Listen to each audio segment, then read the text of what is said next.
در سایه های تاریخ، جایی که حقیقت با تاریکی در هم آمیخته، شیطان پرستی همچون جریانی پنهان در میان باورها و ترس‌های انسان‌ها رشد کرده است. از آیین‌های باستانی که در سکوت شب اجرا می‌شدند تا فرقه‌هایی که در سایه‌های جوامع امروزی فعالیت می‌کنند، این باور همواره در حاله‌ای از راز و وحشت باقی مانده است.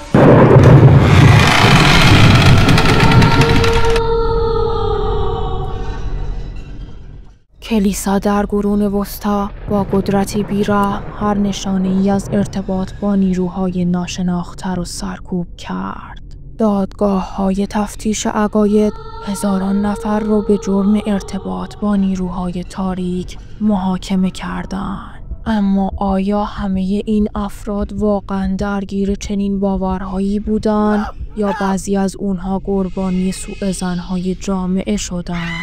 در میان این محاکمات زمزمه‌هایی از مراسم‌های مخفیانه شنیده می‌شد. مراسمی که در اعماق جنگل‌ها و زیرزمین‌های تاریک اجرا می‌شدند.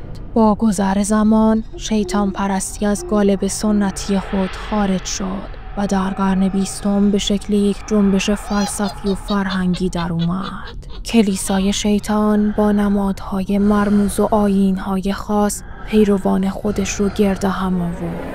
اما در پشت پرده این فرقه اسراری نهفته بود که تنها معدود افرادی به آنها دسترسی داشتند.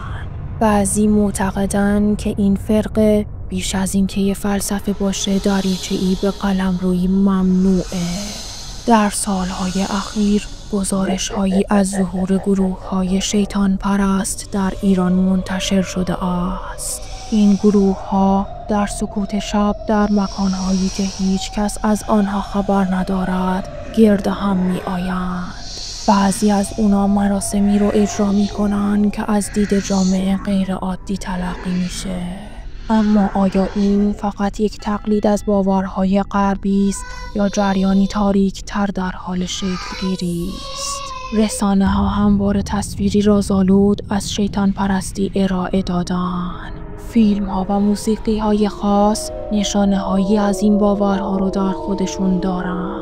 بعضی معتقدن که این آثار فقط تخیل هنری هستند، اما بعضی دیگر باور دارند که در بین این تصاویر و صداها پیام‌هایی پنهان شده اند. پیام‌هایی که تنها کسانی که به دنبال حقیقت هستند قادر به درک آنها خواهند بود. فرقه‌های مخفی در سکوت و دور از دیدگان مردم به فعالیت خود ادامه می‌دهند. آنها مراسم خاصی را اجرا می‌کنند، نمادهایی را به کار می‌برند که معنای آنها برای افراد عادی ناشناخته است. اما آیا این فقط یک نمایش است یا واقعاً چیزی فراتر از آن در جریان است؟ با گسترش اینترنت، شیطان پرستی به لایه‌های پنهان شبکه‌های اجتماعی راه یافته است. بعضی از این گروه‌ها در تاریکی فضای مجازی فعالیت می‌کنند.